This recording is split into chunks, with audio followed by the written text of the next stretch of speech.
കൂട്ടുകാരെ, എല്ലാവർക്കും നമ്മളുടെ പുതിയൊരു വീഡിയോയിലേക്ക് ഒരിക്കൽ കൂടി സ്വാഗതം. അപ്പോൾ ഇന്ന് നമുക്ക് കുറേ ക്ലീനിങ് പരിപാടികളാണ് കേട്ടോ. അപ്പോൾ ഇന്ന് നമ്മൾ കുറേ ക്ലീനിങ് ജോലിയിലേക്ക് കടക്കുവാണ്. അപ്പോൾ രാവിലെ കുളിയും കാര്യങ്ങളും എല്ലാം കഴിഞ്ഞിട്ടുണ്ട്. അപ്പോൾ ഇനി അടുത്തത് എല്ലാം ക്ലീനിങ് പരിപാടികളാണ്. അപ്പോൾ നമുക്ക് വീഡിയോയിലേക്ക് പോവാം. അയ്യോ, അങ്ങനെ ക്ലീനിങ് എന്ന് പറഞ്ഞ് എൻ്റെ പൊന്നോ ദാ ഇവിടുന്ന് അങ്ങോട്ട് പണി തുടങ്ങുവാണ് കേട്ടോ. നമ്മുടെ കമ്പിളിയാണ്. കമ്പിളി എന്നെ കൊണ്ടൊന്നും കഴുകാൻ പറ്റത്തില്ല, അച്ചായി വന്നാലേ കഴുകാൻ പറ്റൂ. പിന്നെ തലയാണ എടുത്ത് വെയിലത്ത് കൊണ്ട് വെച്ച് സെറ്റിലെ കവറും അതും ഇതും എല്ലാം കൂടെ കൊണ്ട് ഞാൻ കഴുകാനായിട്ട് കൊണ്ട് മുക്കി വെച്ചിട്ടുണ്ട് കേട്ടോ. നമ്മുടെ കട്ടിലെ ബെഡ്ഷീറ്റ് അത് ഇത് എല്ലാം ചുരുക്കി പറഞ്ഞാൽ എല്ലാം കൂടെ കൊണ്ട് കഴുകാൻ മുക്കി വെച്ചിട്ടുണ്ട്. ഇനി നമ്മുടെ ബെഡ്റൂം തൂക്കുവാണ് കേട്ടോ. പീരീഡായി 4ാമത്തെ ദിവസം എന്ന് പറഞ്ഞാൽ വീട് കംപ്ലീറ്റ് വൃത്തിയാക്കുന്ന ഒരു അപാര ജോലിയാണ് കേട്ടോ. എനിക്കാണെങ്കിൽ പീരീഡായി ഒരു 3ൻ്റെ എന്തൊക്കെ ആകുമ്പോഴത്തേക്ക് നല്ല രീതിയിൽ ശരീരശുദ്ധിയായി കഴിയും കേട്ടോ. അന്നേരം വരെ നമ്മൾ 4ൻ്റെ അന്നെല്ലാം വൃത്തിയാക്കുന്നുണ്ട്, കുഴപ്പമില്ല. ഒരു 5ൻ്റെ അന്ന് വെളുപ്പാങ്കാലത്ത് മുതൽ അച്ചായി വിളക്കൊക്കെ കത്തിച്ച് തുടങ്ങത്തുള്ളൂ കേട്ടോ. അപ്പോൾ എനിക്ക് പീരീഡായി 3ൻ്റെ അന്നെന്ന് പറയുമ്പോഴേ കംപ്ലീറ്റ് ക്ലിയർ ആവും ബോഡി. അപ്പോൾ തണ്ടേ ഇനി തൂപ്പ് പരിപാടി നടക്കുവാണ് കേട്ടോ. അപ്പോൾ ഞാനിവിടെ ഈ തൂക്കുന്ന നേരം കൊണ്ട് അമ്മ എന്തോ ചെയ്യാൻ പോയെന്ന് ചോദിച്ചാൽ, ഞാൻ പറഞ്ഞില്ലേ ഇഷ്ടംപോലെ തുണികളാണ്. അതായത് നമ്മുടെ സെറ്റിയുടെ കവറും കട്ടിലും അതും ഇതും പിന്നെ ഇടാനുള്ള കുറേ തുണികളുടേതും അങ്ങനെ എല്ലാം കൂടെ ഞാൻ രാവിലെ തന്നെ കുളിക്കുന്നതിന് മുമ്പ് ഒരു 8 മണിയൊക്കെ ആയപ്പോഴത്തേക്കും മുക്കി വെച്ചിട്ടുണ്ടായിരുന്നു കേട്ടോ. അങ്ങനെ അതെല്ലാം ഞാൻ ഇവിടെ തൂത്ത് തുടയ്ക്കുന്ന നേരം കൊണ്ട് പാവം അമ്മ പോയിട്ട് അതെല്ലാം സോപ്പിട്ട് വെക്കാം മോളെ എന്ന് പറഞ്ഞ് പോകുന്ന ആളാണ് അവിടെ കേട്ടോ. അങ്ങനെ അവിടെ പോയി തുണി കഴുകുവാണ് കേട്ടോ. അപ്പോൾ ഈ നേരത്തിന് എൻ്റെ തൂപ്പെല്ലാം പടേന്നും പറഞ്ഞ് തീർന്ന് അടുത്ത തുടപ്പായി കേട്ടോ. നമ്മൾ വീഡിയോയിൽ കാണുമ്പോൾ ഇത്തിരി ഓടിച്ച് വിടുന്നതാണ് കേട്ടോ. തൂപ്പൊക്കെ നല്ല രീതിയിൽ എനിക്ക് സമയം എടുക്കുന്ന പരിപാടിയാണ്. കാരണം ഞാൻ മുക്കും മൂലയെല്ലാം നല്ല അടിച്ച് തല്ലി വൃത്തിയായിട്ട് തൂക്കുന്ന ഒരു വ്യക്തിയാണ് കേട്ടോ. അപ്പോൾ നിങ്ങൾ കണ്ടായിരുന്നില്ല, ഇതിനിടയിൽ കൂടെ നമ്മുടെ സെറ്റ് നല്ല രീതിയിലൊന്ന് തട്ടിക്കൊടുന്നിട്ടുണ്ടായിരുന്നേ.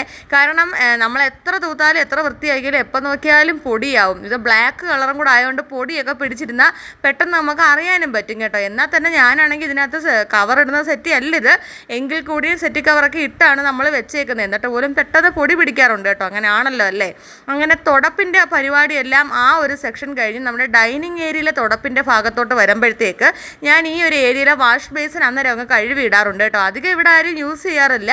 ഞാൻ എല്ലാത്തിനും അമ്മയും അച്ചായി എല്ലാം വെളിയിലാണ് കഴിയിപ്പിക്കുന്നത്. കാരണം എപ്പോഴും ഇവിടെ വാഷ് ബേസിൻ കഴിയുമ്പോൾ തറയിലൊക്കെ വെള്ളമാവും, തുടയ്ക്കുമ്പോഴേ നമുക്കത് വിശാലമായിട്ട് കഴുകാൻ പറ്റത്തുള്ളൂ കേട്ടോ. അതുകൊണ്ടാണ് അങ്ങനെ ആ ഒരു പരിപാടി കഴിഞ്ഞ് തുടപ്പ് നമ്മുടെ അടുക്കള വാതിലെത്തി. അടുക്കള വാതിലെല്ലാം തുടച്ച് ഇതേ നമ്മുടെ വീടിൻ്റെ സിറ്റ് ഔട്ട് ഭാഗത്തോട്ട് വന്ന് അങ്ങനെ സിറ്റ് ഔട്ടിൻ്റെ പടികളും കൂടെ തുടച്ച് തീർന്നപ്പോഴത്തേക്ക് നമ്മുടെ കംപ്ലീറ്റ് തുടപ്പ് ഇവിടെ തീർന്നിട്ടുണ്ട് കേട്ടോ.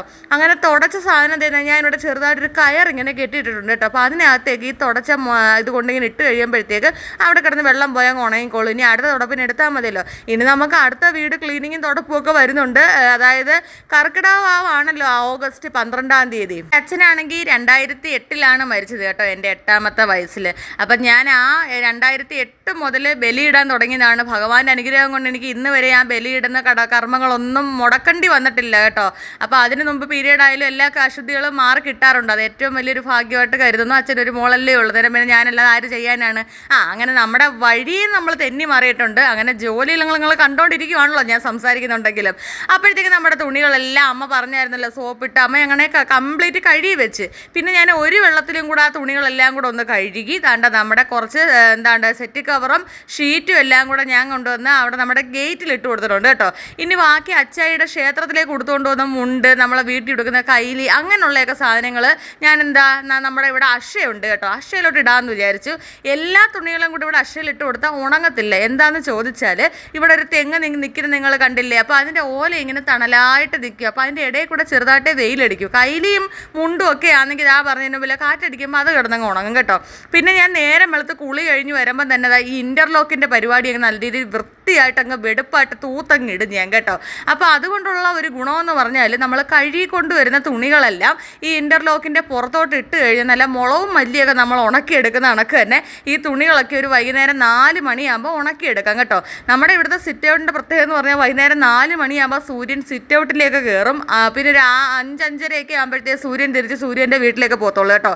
അതുവരെ സൂര്യൻ നമ്മുടെ സിറ്റ് ഔട്ടിലായിരിക്കും വൈകുന്നേരം റെസ്റ്റ് എടുക്കുന്നത്. അപ്പം നമുക്ക് പിന്നെ സിറ്റ് ഔട്ടിലോട്ട് ഇറങ്ങാനേ പറ്റത്തില്ല.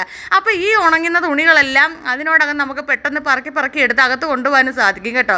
അങ്ങനെ കംപ്ലീറ്റ് തുണികൾ ഇങ്ങനെ ഇട്ടുകൊണ്ടിരിക്കുകയാണ്. അപ്പോൾ ഗേറ്റ് ഞാനിങ്ങനെ അടച്ചിട്ടേക്കും. അമ്മ ഇവിടുന്ന് വിളിച്ച് പറയുന്നുണ്ട് ഗേറ്റ് തുറന്നിട്ട് ചെറുക്കൻ ഇപ്പോൾ വരുന്നത്. അതായത് അച്ചായി അമ്പലത്തിൽ നിന്ന് വരാനുള്ള സമയമായിട്ടുണ്ട് കേട്ടോ. ഈ ജോലിയൊക്കെ ഞാൻ ഏകദേശം ഇപ്പം ചെയ്തുകൊണ്ടിരിക്കുമ്പോൾ സമയം എത്ര ആയിട്ടുണ്ടെന്ന് ചോദിച്ചാൽ ഒരു 12 മണിയൊക്കെ ആവാറായിട്ടുണ്ടായിരുന്നു കേട്ടോ. അച്ചായി പയ്യെ അമ്പലത്തിൽ ജോത്സ്യമൊക്കെ ഉണ്ട്, ജോത്സ്യമൊക്കെ നോക്കി പയ്യെ വരുത്തുള്ളൂ കേട്ടോ. തുണിയെന്ന് പറഞ്ഞാൽ എൻ്റെ പൊന്നു കൂട്ടുകാരെ ഇച്ചിരി ഉമണിയൊന്നും തുണിയല്ലായിരുന്നു, ഇഷ്ടംപോലെ തുണിയുണ്ടായിരുന്നു. ഇഷ്ടംപോലെ തുണി എന്ന് പറഞ്ഞപ്പോൾ അമ്മ അമ്മ കുഴഞ്ഞു പോയി കേട്ടോ. അമ്മയുടെ ഞാൻ കഴിവണ്ട, ഞാൻ കഴിവാന്ന് പറഞ്ഞാണ്. അമ്മ അത് കേട്ടില്ല. അങ്ങനെ കംപ്ലീറ്റ് തുണികൾ ഇതാ വിരിച്ചിട്ട് നിങ്ങൾ കാണുന്നില്ലേ, തറയിൽ ഒക്കുന്ന തുണികളെല്ലാം, ഇടാൻ പറ്റുന്ന തുണികളെല്ലാം തറയിൽ വിട്ട്, ഗേറ്റിൽ വിട്ട്, ഇതാ ഇവിടെ കൊണ്ടുവന്ന് അക്ഷയിൽ വിട്ട് കേട്ടോ. ഇത്രയും തുണികളും കൂടെ ഇട്ടപ്പോഴത്തേപ്പോൾ ഞാനൊരു വടിയായിട്ടുണ്ട്. പക്ഷേ ആ വടിയായതൊന്നും ഞാൻ മൈൻഡ് ചെയ്യുന്നില്ല. അപ്പം തന്നെ എൻ്റെ വൃത്തി എന്നെ അനുവദിക്കുന്നില്ലല്ലോ. നേരെ നമ്മുടെ സെറ്റിക്കുട്ടന് കവർ ഇട്ട് കൊടുക്കാതെ എവിടെ ഇരിക്കാൻ എനിക്ക് തോന്നുന്നില്ല കേട്ടോ. അങ്ങനെ നേരെ നമ്മുടെ സെറ്റിക്ക് ഞാൻ കവർ ഇട്ട് കൊടുക്കുകയാണ് കേട്ടോ. എനിക്ക് ഈ ബ്ലാക്കും റെഡും കോമ്പിനേഷനുള്ള സെറ്റിയൊക്കെ ഇഷ്ടമാണ്. അപ്പോൾ അതിനകത്തേക്ക് ഈ ബ്ലൂ കളർ ഇട്ട് കൊടുക്കുമ്പോൾ ഒരു പ്രത്യേക സൗന്ദര്യം എനിക്ക് തോന്നാറുണ്ട് കേട്ടോ. നിങ്ങൾക്ക് അങ്ങനെ തോന്നാറുണ്ടെങ്കിൽ ഒന്ന് കമൻറ്റ് ചെയ്യുക. അങ്ങനെ അവിടെ ഇരുന്നുകൊണ്ട് തന്നെ അപ്പോൾ സെറ്റ് കവറിൽ ഇട്ട് തീർന്നല്ലോ. ഇനി നമ്മുടെ ബെഡ്റൂമിലെ ബെഡ്ഷീറ്റിൻ്റെ കൂടെ കിടക്കേണ്ട തലാണയാണല്ലോ. അപ്പോൾ തലാണയുടെ കവറും കൂടെ ഒന്ന് ഇട്ട് കൊടുത്തു കഴിഞ്ഞാൽ കുറച്ച് ആശ്വാസമായിട്ട് എവിടെയെങ്കിലും ഒന്ന് ഇരിക്കാമെന്നാണ് ഞാൻ വിചാരിക്കുന്നത് കേട്ടോ. ഇനിയും പണികളുണ്ട് എനിക്ക്, എന്നാലും ഇതും കൂടെ ഒന്ന് ചെയ്ത് തീർന്നാൽ ഒരു ഇച്ചിരി റെസ്റ്റ് എടുക്കണമല്ലേ, നമ്മളെ മനുഷ്യനല്ലേ, നമ്മൾ വീണ് പോകും. അപ്പോൾ ഈ പീരീഡൊക്കെ ആയിക്കഴിഞ്ഞ് ഒരു 4ഉം 5ഉം ഒക്കെ ആകുമ്പോഴത്തേക്കും ഒരു വീട്ടിൽ പെൺപിള്ളേർക്ക് എന്ത് ജോലിയാണ്. എല്ലാവരും ഇതുപോലൊക്കെ ക്ലീൻ ചെയ്യുമെന്ന് ചോദിച്ചാൽ എനിക്ക് അറിയത്തില്ല കേട്ടോ. ഞാൻ പ്രായമായ കാലം മുതലേ, ഇപ്പോൾ തിരുമേനി വന്നുകൊണ്ടല്ല, പ്രായമായ കാലം മുതലേ അമ്മ എന്നെ ഇങ്ങനെയാണ് ചെയ്ത് പഠിപ്പിച്ചേക്കുന്നത്. അതുകൊണ്ട് എനിക്ക് തിരുമേനിയായ ഭർത്താവ് എൻ്റെ വീട്ടിലുള്ളത് കൊണ്ടും എനിക്ക് വലിയ ബുദ്ധിമുട്ടും ഇപ്പോൾ ആ ഒരു ജീവിതം ജീവിച്ച് പോകാൻ പാടില്ല. കാരണം നമ്മൾ പ്രായമായ കാലം മുതലേ നമ്മളെ അമ്മ ആ ഒരു ചിട്ടയിൽ വളർത്തിക്കൊണ്ട് വന്നുകൊണ്ട് നമുക്കതൊരു വലിയ ഉപകാരമായിട്ടുണ്ട് കേട്ടോ. അങ്ങനെ എൻ്റെ ബെഡ്റൂമിലേക്ക് വന്നിട്ടുണ്ട്. ബെഡ്റൂമിലോട്ട് വന്ന് ബെഡ്ഷീറ്റും കാര്യങ്ങളും എല്ലാം ഇട്ട് തലാണയെല്ലാം വെച്ച് കുറച്ച് വെള്ളമൊക്കെ ഞാൻ കുടിച്ച് റെസ്റ്റ് എടുത്ത് അവിടുന്ന് ലൈറ്റ് അണച്ച് പുറത്തേക്ക് ഇറങ്ങിയപ്പോഴേ ഇതാ വരുന്നു നമ്മുടെ പൂജാരിയായിട്ടുള്ള അച്ചായി ഇങ്ങനെ വന്നത്. എല്ലാവർക്കും ഒരു ടാറ്റ തന്നിട്ടുണ്ട് നമ്മുടെ സബ്സ്ക്രൈബേഴ്സിന് കേട്ടോ. ഇതാണെങ്കിൽ ഞാൻ കിണറ്റിൽ വെള്ളമൊക്കെ ഉണ്ടോ എന്ന് നോക്കിയതാണ് കേട്ടോ. വെള്ളമൊക്കെ ഉണ്ട്, കുഴപ്പമില്ല. അങ്ങനെ പാവം എൻ്റെ അച്ചായി അമ്പലത്തിൽ നിന്ന് വന്ന ഉടനെ അച്ചായിക്ക് കൊടുത്ത ജോലി എന്തോന്ന് ചോദിച്ചാൽ ഈ കമ്പിളി ഒന്ന് കഴുകാനുള്ള ജോലിയാണ് ഞാൻ അച്ചായിക്ക് കൊടുത്തത് കേട്ടോ. കമ്പിളിയാണെങ്കിൽ നമ്മൾ തുണിയെല്ലാം കഴുകി തീർന്നപ്പോഴത്തേക്ക് തന്നെ ഞാൻ സോപ്പ് പൊടിക്കകത്ത് മുക്കി വെച്ചിട്ടുണ്ടായിരുന്നു കേട്ടോ. അപ്പോൾ ഈ കമ്പിളി എന്നെ കൊണ്ട് ഒറ്റക്കിട്ട് പൊക്കി കഴുകാന്ന് പറഞ്ഞ് എൻ്റെ 2 കൈ കൊണ്ട് എത്ര പൊക്കാൻ നോക്കിയാലും നടക്കത്തുമില്ല, വെളുക്കത്തതുമില്ല. അങ്ങനെ അച്ചായി തന്നെ പാവം അത് നല്ല രീതിയിൽ എവിടെ പിഴിഞ്ഞ് വൃത്തിയാക്കി കഴുകി എടുത്തിട്ടുണ്ട് കേട്ടോ.